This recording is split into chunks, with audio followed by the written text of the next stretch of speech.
आ गए हम एक और वीडियो में। इस वीडियो में हम हड़प्पा और सिंधु सभ्यता के पार्ट 6 में कुछ और नए क्वेश्चन करेंगे, जिसके लिए आपको कुछ समय दिया जाएगा और आपको फुल डिटेल आंसर दिए जाएंगे, जिससे कि आपके ये क्वेश्चन जल्द इसी वीडियो में अच्छी तरह से याद हो जाएं। तो आपके सामने पहला क्वेश्चन आ रहा है। इस क्वेश्चन का जवाब आपको सही देना है।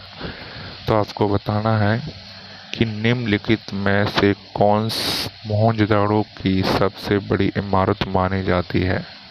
तो एक मार्कर से कर लेते हैं। तो आपको बताना है जो मोहनजोदड़ो एक हड़प्पा स्थल है, उसकी सबसे बड़ी इमारत कौन सी मानी जाती है, वो आपको बताना है। विशाल अन्नागार या धान्य कोठर, स्तंभ हॉल, सभा भवन, या फिर इनमें से कोई नहीं। आपको टाइम दिया गया है। तो आंसर है विशाल अन्नागार या धान्य कटोर। तो इस अब देखते हैं। तो मोहनजोदड़ो की सबसे बड़ी इमारत कौन सी? अन्न कोठार। इसको हम विशाल अन्नागार या धान्य कोठार दोनों बोलते हैं। इसे शॉर्टकट में अन्न कोठार कहा गया है। ठीक है, अन्न कोठार। अब देखते हैं दूसरा पॉइंट। इस पॉइंट को भी आपको अच्छी तरह से करना है। इसमें आपको लंबाई बताई गई है इसकी, अन्न कोठार की। तो लंबाई है 45.72 मीटर और चौड़ाई है 22.86 मीटर। ठीक है, ये सबसे बड़ा भवन है। और मोहनजोदड़ो एक हड़प्पा स्थल है। इसका विशाल स्नानागार उत्तर से दक्षिण की लंबाई है, उत्तर से दक्षिण 11.88 और पूर्व से पश्चिम है 7.01 मीटर। एक बार फिर से देखते हैं। उत्तर से दक्षिण है 11.88 मीटर और पूर्व से पश्चिम है चौड़ाई जो है 7.01 मीटर। अब देखते हैं। अन्न कोठार था हमारा सबसे बड़ी इमारत। इसकी लंबाई 45.72 और चौड़ाई 2286 और विशाल स्नानागार है जो उसकी है उत्तर से दक्षिण 11.88 और चौड़ाई है 7.01। अब हम चलते हैं अगले क्वेश्चन पर। इस क्वेश्चन का आंसर का जवाब भी आपको सही देना है। क्वेश्चन है हड़प्पा कालीन लोगों ने नगरों में घरों के विन्यास के लिए कौन सी पद्धति अपनाई थी। अब घरों के विन्यास के लिए मतलब विन्यास शब्द क्या है, इसके मतलब को देखते हैं हम। जो विन्यास शब्द है इसको देखेंगे। तो विन्यास शब्द का मतलब है जैसे कि जो पानी होता है हमारा पानी, उसके निकास के लिए जो तरीका है उस तरीके को बताना है कि वो तरीका कौन सा है। तो आपके सामने 4 ऑप्शन है।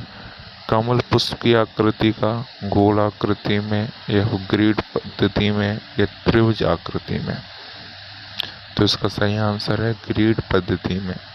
अब ग्रिड पद्धति में तो देखते हैं क्या कहा गया है। तो घरों के विन्यास के लिए मतलब घरों के जो पानी का निकास होता है उसके लिए कौन सी पद्धति अपनाई गई थी? ग्रिड पद्धति अपनाई गई थी। यहाँ पर बड़े घर होते थे, चौड़ी चौड़ी सड़कें होती थी और बहुत सारे होने का प्रमाण मिला और जल के निकास के लिए नालियाँ बनाई गई थी। और इससे पता चलता है कि जो वर्तमान शहर हमारे बसे हुए हैं उसी तरह ये भी विकसित थे।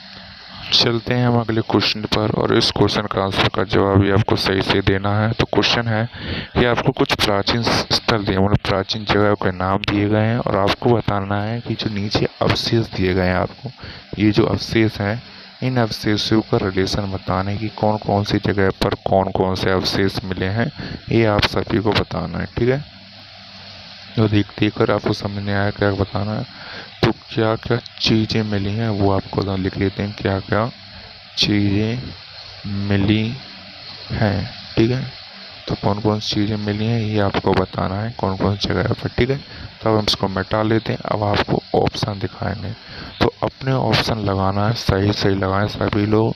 तो ऑप्शन दिखा देते हैं आपको। तो ऑप्शन ये आ गए, 4 ऑप्शन हैं।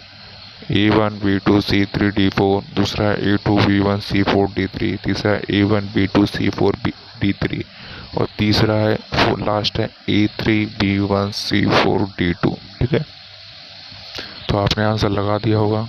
तो इसका सही आंसर है A2 B1 ये वाला।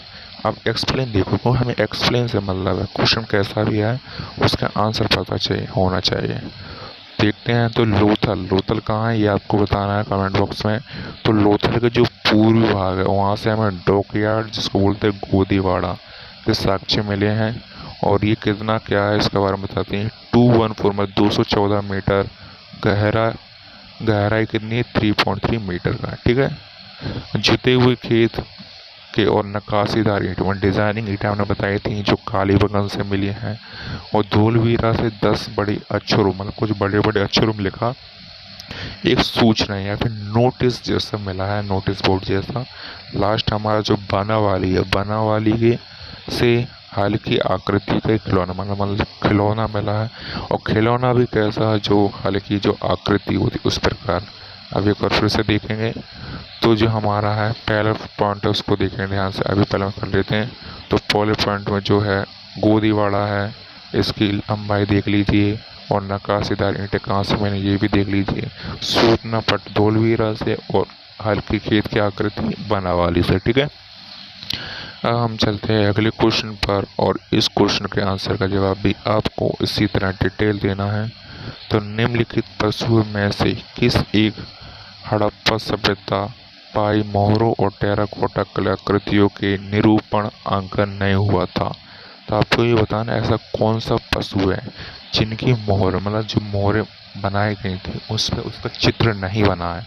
तो चित्र नहीं बना है ये आपको बताना है। तो कौन सा चित्र है ये आप सभी को बताना है। शेर, हाथी, गैंडा, बाघ। तो इसका सही आंसर है शेर। अब शेर के बारे में कुछ देखते हैं। तो हड़प्पा संस्कृति की मोहरें जो मोहरें हैं या फिर टेराकोटा की जो कलाकृतियां हैं उसमें कभी भी शेर का चित्र नहीं बना है। बनाया किस किस का है वो देख लीजिए। हाथी, गैंडा, बाघ, हिरन, भेड़ आदि सभी का चित्र बनाया गया, बस शेर को छोड़कर। अब शेर को क्यों नहीं बनाया गया ये तो हम बाद में देखेंगे। अब चलते हैं अगले क्वेश्चन पर। क्वेश्चन है हड़प्पा वासी किस धातु से परिचित नहीं थे। ये सभी यूपीएससी वाले लोग तो जानते ही हैं और वैसे भी जनरल जो इतिहास पढ़ा है वो भी लोग जानते ही होंगे। तो सोना, चांदी, तांबा, कपास, टीन एवं सीसा या लोहा। ठीक है। तो आपको सामने ऑप्शन दिए गए 4, आपने आंसर लगा दिया होगा। तो इसका सही आंसर है लोहा। अब लोहा है तो लोहा के बारे में कुछ व्याख्या देखेंगे क्या क्या, क्योंकि जो अब देखिए आप ऐसे रिलेट कर सकते थे। जो पहला वीडियो था उसमें हमने बताया था कि हड़प्पा सभ्यता जो है वो खास है ब्रोंज युग ब्रोंज युग है। ठीक, कौन सा युग है, ब्रोंज युग है, ये हमने बताया था। यहाँ से हमें क्या क्या मिला, तांबे, कांसा, स्वर्ण, चांदी आदि धातु मिलेंगे, परंतु लोहा जो है लोहा आयरन वो नहीं मिला है। अब लोहा नहीं मिला है तो लोहा कहाँ से मिला, कब मिला, तो नीचे वाले पॉइंट में आप लोग देख लीजिए। तो लोहा का युग प्रारंभ उत्तर वैदिक काल से है और ये 1000 ईसा पूर्व से माना जाता है। कब से, 1000 ईसा पूर्व से माना जाता है। ओके, अरे बस भाई ठीक, 1000 ईसा पूर्व से माना जाता है। अब ये देखिए उत्तर वैदिक काल से लोह का प्रारंभ हुआ था। तो आप बस इसी को देख लीजिए जिससे कि आपका क्वेश्चन और अच्छी तरह से हो सके। अब हम चलते हैं अगले क्वेश्चन पर और इस क्वेश्चन का आंसर का जवाब भी आपको सही सही देना है। निम्नलिखित में से किस हड़प्पा कालीन स्थल से युगल सावधान मतलब ये कोई अवशेष है तो आपको बताना है ये सावधान कौन सी जगह से मिला है। कुंतसी, धौलवीरा, लोथल या फिर कालीबंगन। आपको 4 ऑप्शन दिए गए हैं, आपने बताना है कौन सी जगह से ये अवशेष मिले हैं। तो ये अवशेष मिले हैं आपको लोथल से। अब लोथल से मिले, लोथल से और भी चीज़ें मिली होंगी तो उन सभी चीज़ों के बारे में देखेंगे। तो यहाँ से हमें बंदरगाह, युगल सावधान, हवन कुंड, चावल, फारस की मोहर, कौन सी, फारस की मोहरें, ये सब कुछ मिले। चावल, हवन कुंड, सावधान, युगल और बंदरगाह, ये सभी चीज़ें अपन को मिली हैं यहाँ से। अब हम चलेंगे अपने अगले क्वेश्चन पर। तो अगला क्वेश्चन बहुत ही आसान है, इसको सोचेंगे तो आप आसानी से कर ही लेंगे। कपास का उत्पादन सबसे पहले कहाँ हुआ था, सिंधु क्षेत्र में हुआ था। ठीक है, जिसे ग्रीक है या यूनान के लोग क्या कहते, कौन से नाम से जानते थे ये आपको बताना है। किस नाम से, जाना जाता था कपास को?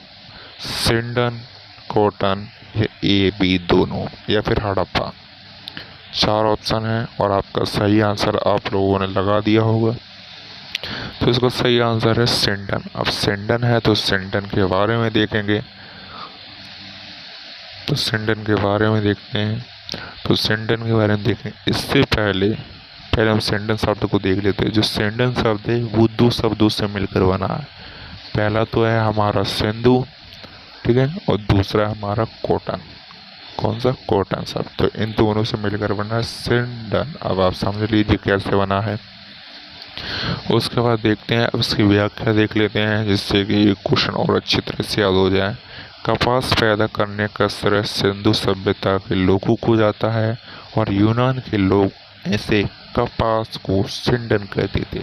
तो कपास को सिंडन कहा जाता था बाय यूरोपियन पीपल्स, यूरोपियन जो लोग थे उनके द्वारा, ठीक है। अब लास्ट क्वेश्चन, चलो फिर देखते हैं लास्ट क्वेश्चन कौन सा है। तो क्वेश्चन लास्ट ये है, हड़प्पा के काल का ताम्र रथ या तांबे का रथ किस स्थान से प्राप्त हुआ है? मतलब जो ताम्र रथ मिला था वो कौन सी जगह से मिला है ये आपको बताना है। कुणाल, राखीगढ़ी, देमाबाद या बनवाली।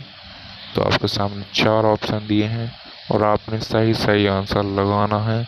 तो इसका सही आंसर है देमाबाद। अब देमाबाद है तो देमाबाद के बारे में देख लेते हैं। हड़प्पा कालीन यह ताम्र रथ देमाबाद से प्राप्त हुआ है। जो तांबे का रथ होता है वो कहाँ से प्राप्त हुआ है? देमाबाद। और देमाबाद कहाँ है? महाराष्ट्र प्रांत में, महाराष्ट्र प्रांत में है देमाबाद। अब चलते हैं हम अगले क्वेश्चन पर और ये हमारे वीडियो का लास्ट क्वेश्चन है, ठीक है। तो ये क्वेश्चन क्या है, हड़प्पा वासी किन किन धातुओं का आयात करते थे? ये आपको मैंने पिछले वीडियो में पूछा था।